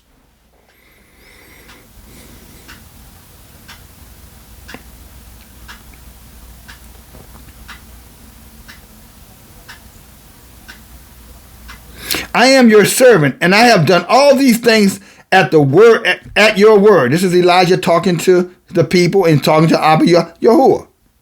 Hear me, O Yahuwah, hear me, that this people may know that you are Yahuwah, and that you have turned their hearts back again. See, that's what we're trying to do. That's what your brothers attempt to do. Many like-minded men and women like myself. That is what we're trying to do. Turn our people heart back to Yahuwah. Turning us away from Christianity and all of their gods. Away from all of their writings and teachings and books and letters. We're trying to turn our people back to Yahuwah, where their true Redeemer is, where their hope is, where their strength is. And Abiyah is using us to turn our people back, at least to 1/3 of our people, because 2/3 of our people, they don't care anymore. They don't care. They just don't care. And there's nothing that you can say or do that's going to change their minds. But that don't mean we're not supposed to try. Verse 38. And then the fire of Yahuwah fell. The fire of Yahuwah fell. That same fire that Zechariah 14 and 12. Go read it when you get a chance. Zechariah 14 and 12. That same fire that's going to melt sockets, tongues, skin. But that fire, in this case, is to take care of that sacrifice. Baal worshippers couldn't get the result. They couldn't get the job done. But Yahuwah is getting it done. And it's 1 against 450. Goes to show you, but just because there are more of them than us don't mean that they're right and we're wrong. And always remember that. Too many of our people say, well, how can all these people be wrong and y'all be right? Because we are the ones following Yahuwah and they're the ones following their own gods. That's how. Not complicated. It happens.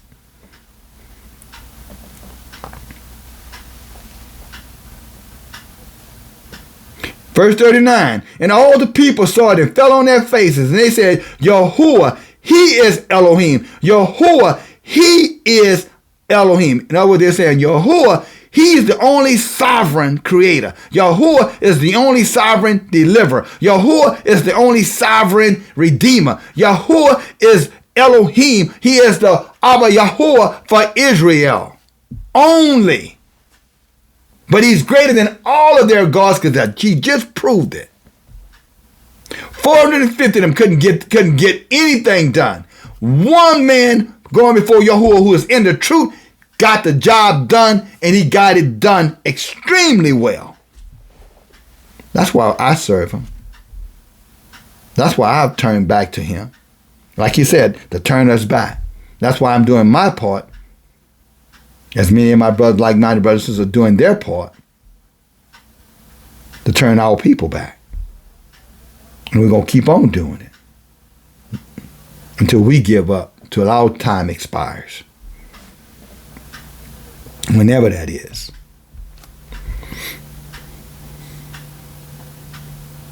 And Elijah said to them, now take the prophets of Baal and let, verse 40, now take the prophets of Baal and let none of them escape. And they took them, and Elijah brought them down to the brook, and he killed every last one of their wicked asses. So this is all for your clergy, your holy men. Y'all got a judgment for them. So I wouldn't be following them because y'all going to destroy these pastors, these preachers, these evangelists, these so-called elders, whatever they are in these churches. Y'all going to destroy every last one of them. Geno Jennings, Charles Dow, Paula White, what's her name? Joyce Myers, Joel Osteen, T.D. Jakes, Creflo Dollar, Jamal Bryant, Juanita Bynum. Y'all going to get every last one. You're going to get the little storefront one too. Just remember that. You're going to get any and all of them who are teaching our people to serve Baal. Anyone that's not teaching you, brother and sister, to serve Yahuwah, y'all going to get them. You're going to destroy them. Don't you stick around to be destroyed with them. Turn back like the people did. When they saw the demonstration of the truth, they turned back. They're like, okay, all right. Wow. How the hell was I believing that? Because they were making a bunch of noise, running around, jumping, wailing walls, and walking around Mecca stones, what they call it? Whatever they do in Islam and Mecca, whatever they doing at jihads, and not jihad, but y'all know what I'm talking about. Whatever the crap they do, who cares? Kissing stones, peeing on stones, humping stones, praying to wood, all these things that we're not supposed to be doing. Praying to altars, falling down before altars, screaming and making a bunch of noise, shouting, cutting yourself, imitating eating flesh and blood, pretending to be eating flesh and blood, cannibalism, all of that stuff. Enough of that. If you want to be restored and you want to be redeemed, then you got to just do what your ancestors just heard. They all turned away from that when they realized they were being misled. But let's see what else happens here. Does it end right there? He told them, get rid of every last one of them. That's another way of saying, come out from them, every last one of them. Come away from them, brothers and sisters. Come to where we are, like-minded brothers and sisters. Stand with us. Support us. That's where you ought to be. Where the real work is getting done, and you will get the benefits of it. And the first benefit, you're going to start learning who you are and who your Elohim is, and what a real family looks like. An Israelite family. Bloodline family.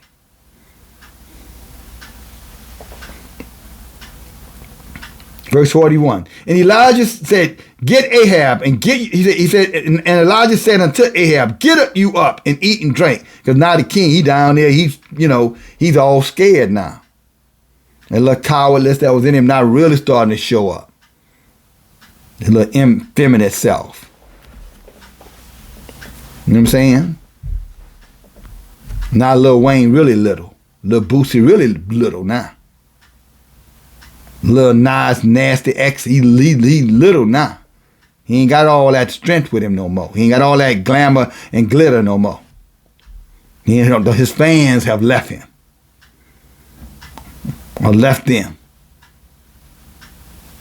Now you see the straw man that was hiding behind the fan. Straw women too. Y'all going to expose them all for what they do.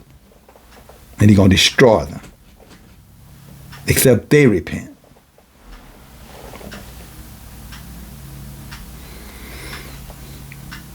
And come out of that mess. Detest all that. Reject all that. Turn away from all of that. So he told me, get up, eat and drink, for there is a sound of abundance of rain. So how he's calling out. He said, there's a sound of the abundance of rain. Means there's thunder in the air. See, now Yah is working. If you want to see Yah's true power in your life, brothers and sisters, obey his Torah, obey his commandments, obey his statutes. You'll hear that thunder. Or you're going to start to see the signs of things changing in your life. Things you would have never heard in Christianity. And if you did hear them, they were just imitation. It was firecrackers. It wasn't thunder. It was a cannon being fired. It wasn't Yah's word. It was things done with men. That was men doing. If you want to see what Yah can do, then you're going to have to walk away with what men has told you to do. So Ahab went up to eat and drink, and Elijah went up to Mount Carmel, and he cast himself down on the earth, and he lay with his face between his knees. Y'all know how you can sit down with your head between your legs? That's what he was doing. And he put his face between his knees, and he said unto his servant, go up now and look towards the sea. And he went up and he looked and said, there is nothing. And he said, go 7 times. He said, go again 7 times. And it came to pass at the 7th time that he said, behold, there arise a little cloud out of the sea, like a man's hand. And he said, go up and say unto Ahab, prepare your chariot and get you down, that the rain stop you not. He said, because it's about to pour down raining. And you notice it took 7 times for that rain to manifest. What does that sound like to us, brothers and sisters? Don't expect things to change overnight. But you stay consistent, Yah will show himself strong in your life. Now, again, that is Chronicles 16 and 9. Second Chronicles. He said, I will show myself strong in you if your heart is perfect to me. Your heart is perfect when you do it consistently. You know, you can't be hitting and missing. Do it when you feel like it, but when you don't. Do it sometimes. Almost is never enough when it comes down to Yah. You're either all the way in or you're all the way out. Remember, you can't serve two Elohim. And you can't serve man and serve Yah. You can't serve yourself and then serve Yah. You have to serve Yah and then Yah allow Yah to service you. Which, trust me, will be more than enough. Your cup will run over. Then David said, my cup running over. He said, Abba Yah prepares a table before me in the presence of my enemies, and my cup runs over with the blessings of Abba Yahuwah. That's Psalm 23. Think verse 6. Read it up. See, that's what we have to look forward to. That's what some of us are already experiencing.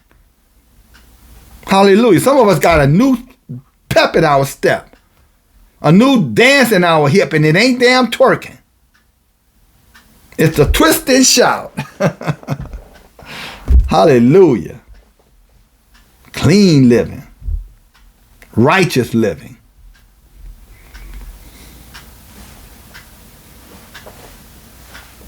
Verse 45. And it came to pass that in the meanwhile that the heavens were black with clouds and the wind, and there was a great rain. Hallelujah. Let it rain, y'all. And Ahab rode and went to Jezreel. And the hand of Yahuwah was upon Elijah. And he got himself up and he ran before Ahab to the entrance of Jezreel. Look at that too, by the way. This man's in a chariot, and this man, Elijah, because the power of Abba Yah was on him, he got there before him. So like I said, don't despise the day of small beginnings, brothers and sisters. Let me say that to you. That is going to be Zephaniah 4 and 10. Zephaniah, I think I might have said Zechariah, but it's Zephaniah 4 and 10. Never despise the day of small beginnings. There was just a little cloud down there, the size of a hand man, but it turned out to be a major thunderstorm.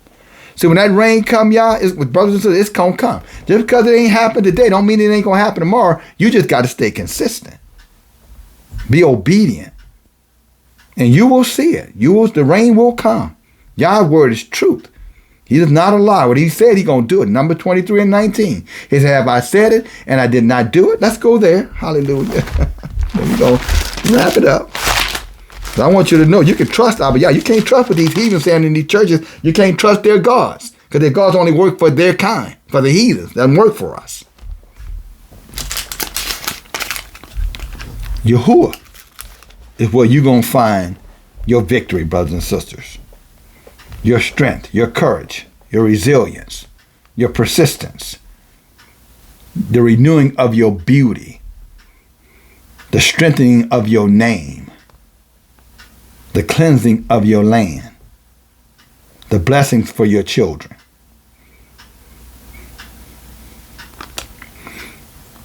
Number 23 and 19. I'm going to read the whole verse, but I'm going to stop and emphasize one piece.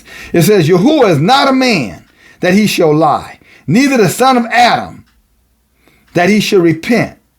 This is the part I want you to hear. Has he said it and he shall not do it? Has he spoken it and not make his word good? Many of you have never seen his power in your life because you were in idolatry. You were in church. You were in religion. Many of our people walked away from it altogether because they saw no power there, nor would they have seen power there because we had no business being there. We still have no business there, but although many of us refuse to come out. But for those of you who are coming out, just remember, everything that you read about the blessings is coming to you because Yah said it. Not because DFG said it. It's because Yahuwah said it.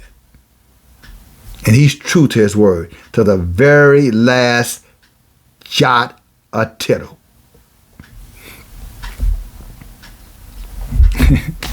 That's it, brothers and sisters. Thank you for your time. May Yah bless you, keep you, watch over, protect you. May you come out of the dark, stay in Abba Yah's light.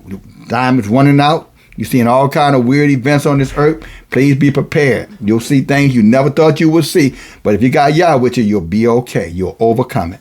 All right, remember, don't be a hearer of the word only, but you have to have a doer. You have to have a testimony. Don't forget about Yahuwah. He told Elijah, say, hey, look, you're going to have to do your part because if I go back, I'm going to get killed and I've done things that gives me a right to expect to be blessed. And Elijah said, don't worry about it. You're right. I'll be there. Just tell, Ahab where to find me. I'll be there. See, that was his blessing because he had a testimony because he had did things, for Yah's people as well. In particular, the prophets. He had hit them from Jezebel wicked ass. With that being said, brothers and sisters, again, don't forget about our studies on Wednesday nights, 7 o'clock Eastern time. We have Zoom call for certain, y'all know who you are. And if you want to be a part of our Zoom call, then, you be a part of the Bible studies and, and then, we'll talk to you at some point through email and, and vet you. And if you're an Israelite, then you can be a part of the Zoom call. Zoom call is just for us to talk about stuff that happened inside of Israel. It had nothing to do necessarily with the book. It's just about the people. Okay. And then again, last but not least, Yah willing, I'll be back for Shabbat this coming Saturday. And I want to thank, all those who have been, Brother Roderick, thank you for your offering this week. Sister Jennifer, thank you for your offering. Brother Jonathan, thank you for your offering this week. Sister Smith, I think I said to you already, but I want to thank you again. Sister Brother Ammon, thank you, for your offering. And, Sister Maria, thank you for your offering. And so, brothers and sisters, I just want you to know I love you guys. I appreciate, I'm not talking about just the ones who give. I love all my brothers and sisters. But I also want to appreciate those, who have been thoughtful enough and, and have gone, you work hard for your money. But I appreciate it because I'm going to work hard to earn it, all right? For those of you who choose to, to be, a blessing, to me in this platform, all right? And if I forgot your name, it's only because I'm still wired up with the teaching. But you know who you are. And I know you didn't do it for this announcement. And Yah saw you anyway, and I know you did. All right? So, and for those of you who desire to but can't, I'm going to be praying that Yah put you in position at some point where you can too. All right. There you have it, brothers and sisters. I want to say to you guys again, I love you. Thank you for your time. Thank you for your listening. And share this message, thumb up this video, and get ready. It's almost time to go, Israel. Don't get left behind. Don't miss the bus. Because then you're going to be making a fuss. And it's going to be your fault. DFG, shalom, everyone.